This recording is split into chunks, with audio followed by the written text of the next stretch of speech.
एक समय की बात है। एक शहर में राजेश की बहुत बड़ी कपड़ों की दुकान थी। राजेश की दुकान पर काफी लोग काम किया करते थे और वो अच्छा खासा कमा लेता था। एक दिन की बात है जब राजेश हमेशा की तरह सुबह सुबह दुकान खोलता है। उसके बाद वो पूजा पाठ करके गले पर बैठ जाता है। फिर धीरे धीरे ग्राहकों का आना भी शुरू हो जाता है। आज मेरा एक ऑर्डर आने वाला है तो जरा ध्यान से उतरवा लेना। मैं शायद आज जल्दी घर चला जाऊंगा। जी सर, मैं उतरवा लूंगी। राजेश उस दिन जल्दी घर चला जाता है और फिर शाम को उसका नए कपड़ों का ट्रक भर कर ऑर्डर आ जाता है। भैया, ये सब कपड़े आप नीचे गोडाउन में रख दो। शीला सारे कपड़े गोडाउन में रखवा लेती है। उसके बाद वो एक एक कपड़ा दुकान में हैंगर पर लगाने लगती है। वाह, कितने सुंदर कपड़े हैं। इस बार तो लगता है सर ने किसी बढ़िया जगह से कपड़े मंगवाए हैं। हाँ सही में, ये कपड़े कुछ ज्यादा ही सुंदर हैं। हमारी किस्मत कैसी है, पूरा दिन इतने सुंदर सुंदर कपड़ों को बेचते हैं पर खुद ऐसे कपड़े पहनते हैं। अरे यार, हम लोग कहाँ ऐसे कपड़े खरीद सकते हैं। हमारी तो पूरे महीने की कमाई चली जाएगी, तब भी हम इसमें से एक भी ड्रेस नहीं पहन पाएंगे। हाँ, सही कहा तुमने बिल्कुल। खैर चलो, काम करते हैं। पूरा दिन दोनों कपड़े हैंगर पर लगाती रहती हैं। उस दिन दुकान में काफी ग्राहक आते हैं और कपड़ों का नया कलेक्शन उनको बहुत पसंद आता है। कुछ दिन राजेश की दुकान में काफी अच्छी सेल होती है।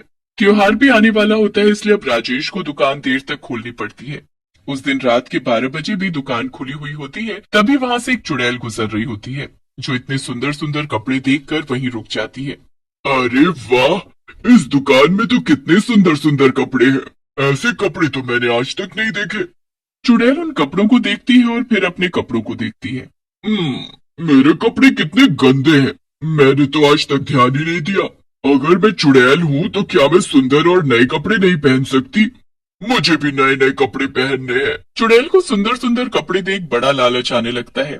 वो सोच लेती है कि अब उसे भी नए कपड़े ही पहनने हैं। वो दुकान के बंद होने का इंतजार करने लगती है। थोड़ी देर बाद राजेश दुकान को ताला लगाकर घर चला जाता है। उसके बाद वो चुड़ैल दुकान में घुस जाती है। अरे ये कितने सुंदर कपड़े हैं। ऐसे कपड़े तो मैंने आज तक नहीं पहने। पर चुड़ैल होने का कितना फायदा है। अब मैं यहाँ से कोई भी कपड़ा लेकर पहन सकती हूँ। फिर काफी देर बाद उसे एक बड़ी ही सुंदर ड्रेस दिखती है। वो उसे अपने ऊपर लगाते ही इतनी खुश हो जाती है और झट से उसे पहन लेती है। अरे मैं कितनी अच्छी लग रही हूँ। मेरे जैसी चुड़ैल तो पूरी दुनिया में नहीं होगी। मैं अभी अपनी चुड़ैल सहेलियों के पास जाती हूँ और उनको अपने कपड़े दिखाती हूँ। चुड़ैल उस दुकान से निकलकर सीधा अपनी चुड़ैल सहेलियों के पास जाती है। बाकी चुड़ैलें उस चुड़ैल को देखकर दंग रह जाती हैं। अरे ये इतने सुंदर कपड़े पहनकर कहाँ से चली आ रही है? ये तो बोल रही थी कि मैं घूमने जा रही हूँ, फिर ये नए कपड़े कहाँ से ले आई? चुड़ैल उनके पास जाती है और उनको अपने कपड़े दिखाने लगती है। देखो देखो, मेरे कपड़े कितने सुंदर है ना। मैं कितनी अच्छी लग रही हूँ ना। कपड़े तो हमने तुम्हारे दूर से ही देख लिए, पर ये बताओ कि ये तुम लाई कहाँ से? अरे वो मोहल्ला है ना जहाँ अक्सर मैं टहलने जाती हूँ। आज वहाँ इतनी रात को भी दुकान खुली हुई थी और उसमें इतने सुंदर सुंदर कपड़े थे कि मैं तुमको क्या ही बताऊं। फिर जैसे उस दुकान का मालिक दुकान बंद करके गया, तभी मैं दुकान में घुसकर ये कपड़े पहनकर आ गई। तो तुझे हमारी जरा भी याद नहीं आई? तूने हमारे बारे में बिल्कुल नहीं सोचा ना? वैसे तो बोलती है कि तुम दोनों मेरी पक्की सहेली हो, पर देखो तो कपड़े बस अपने लिए लेकर आई। अरे अरे अरे, तुम दोनों तो बेकार में गुस्सा हो रही हो। मैं तो सबसे पहले तुम्हारे पास ही आई ना। मैंने सोचा कि मैं तुमको उसी दुकान में ले जाऊंगी ताकि तुम दोनों भी अपनी साइज और पसंद के कपड़े खुद ले लो। अरे हाँ, ये सही किया तुमने। हाँ तो बस फिर कल चलेंगे हम उस दुकान में। बस फिर तीनों चुड़ैल अगले दिन का इंतजार करने लगती हैं। अगली सुबह राजेश हमेशा की तरह दुकान खोलता है तो वहाँ सारे कपड़े इधर उधर बिखरे पड़े होते हैं। ये कपड़े यहाँ कैसे फैले हुए हैं? रात को तो सब ठीक था। शीला और मीना के आने के बाद राजेश उन पर गुस्सा करता है। कपड़ों को उनकी जगह लगाने का काम तुम दोनों का है ना, तो फिर ये सब कपड़े यहाँ कैसे फैले पड़े हैं? सर, हमने तो एक एक कपड़े हैंगर में टांग कर रखा था। हाँ सर, ये कैसे फैल गया? अब जो भी है, जल्दी से इनको समेटो। अभी ग्राहक आना शुरू हो जाएंगे तो क्या देखेंगे कि हम कपड़े ऐसे जमीन में फैला कर रख। शीला और मीना दोनों मिलकर एक एक कपड़ा वापस हैंगर में टांगते हैं। दोनों को समझ नहीं आ रहा होता कि आखिर कपड़े फैले तो कैसे फैले। थोड़ी देर बाद ही ग्राहक आने शुरू हो जाते हैं। उस दिन दुकान में ग्राहकों की अच्छी खासी भीड़ होती है। रात हो जाती है और तीनों चुड़ैलें सामने दुकान के बंद होने का इंतजार कर रही होती हैं। अरे ये आदमी आखिर दुकान बंद कब करेगा? अरे बस थोड़ा सब्र रखो। तभी राजेश बाहर आता है। सबके जाने के बाद वो दुकान को ताला लगाकर घर चला जाता है। राजेश के जाते ही तीनों चुड़ैलें दुकान में घुस जाती हैं। देखो कितने सुंदर सुंदर कपड़े हैं यहाँ। सच में यहाँ तो बहुत सारे कपड़े हैं और इतने सुंदर कि समझ ही नहीं आ रहा कि कौन सा पहनूं। अरे जो अच्छे लगे वो पहन लो। अब तो हम रोज रात को यहाँ आकर नए कपड़े पहना करेंगे। हाँ सच में हर दिन नए कपड़े, कितना मजा आएगा।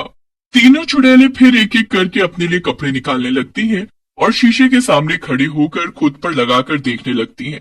जो कपड़े अच्छे नहीं लगते वो इधर उधर फेंकती रहती हैं और थोड़ी ही देर में वो दुकान का बुरा हाल कर देती हैं। चारों तरफ कपड़े फैले पड़े होते हैं। बड़ी देर में जाकर तीनों अपने लिए एक एक कपड़ा पसंद कर पाती हैं। उसके बाद तीनों अपने अपने कपड़े पहनकर वहां से चली जाती हैं। पूरी रात तीनों चुड़ैलें यहाँ वहां खुशी से घूमती रहती हैं। आज तो हम तीनों कितने अच्छे लग रहे हैं। हाँ देखो तो हमारे कपड़े कितने सुंदर हैं। हाँ सच में बहुत ही सुंदर। तीनों पूरी रात बस अपने कपड़ों की तारीफ करती रहती हैं और जब सुबह होती है और राजेश दुकान खोलता है तो उसके होश ही उड़ जाते हैं। दुकान का हाल ऐसा हो रखा होता है जैसे वहां कोई बंदर उथल पुथल मचा कर गए हो। हे भगवान, ये क्या हो रखा है मेरी दुकान में? परसों भी दुकान का यही हाल था और आज भी। ये सब कौन कर रहा है? जैसे ही मीना और शीला वहां आते हैं तो वो भी दुकान का ऐसा हाल देखकर हैरान हो जाते हैं। हे भगवान, कल तो हमने एक एक कपड़ा अच्छे से रखा था, अब ये कैसे हो गया? राजेश उस दिन बड़ा ही परेशान रहता है। फिर वहां एक ग्राहक आता है। कल मैं यहाँ 2 ड्रेस देख कर गया था। मैंने आपके स्टाफ को बोला भी था कि उसको अलग से रख दे। मीना, ये सर का कोई ऑर्डर है क्या? जी सर, मैं बस अभी लेकर आई। मीना वो दोनों ड्रेस लेने जाती है पर उसे वो ड्रेस वहां दिखते ही नहीं है। अरे यही तो थे, मैंने अलग से ही रखे थे। मीना हर जगह वो ड्रेस ढूंढ लेती है पर उसे वो ड्रेस कहीं भी नहीं मिलती। फिर वो राजेश को आकर बताती है कि ड्रेसेस दुकान से गायब हैं। मैंने रात को यहीं रखे थे, उसके बाद मैं घर गई थी। राजेश को कुछ समझ नहीं आता कि रात को ड्रेसेस थे तो सुबह कहाँ गायब हो गए। भाई साहब, क्या आप कुछ दिन रुक सकते हैं? मैं आपके लिए वही सेम ड्रेसेस मंगवा दूंगा। नहीं नहीं, मैं इतना नहीं रुक सकता। मुझे तो वो ड्रेसेस आज ही चाहिए थी। अगर आपके पास नहीं है तो कोई बात नहीं, मैं दूसरी दुकान में देख लेता हूँ। ग्राहक वहां से चला जाता है और अब राजेश का दिमाग खराब हो जाता है। पहली बार उसके साथ ऐसा हुआ होता है।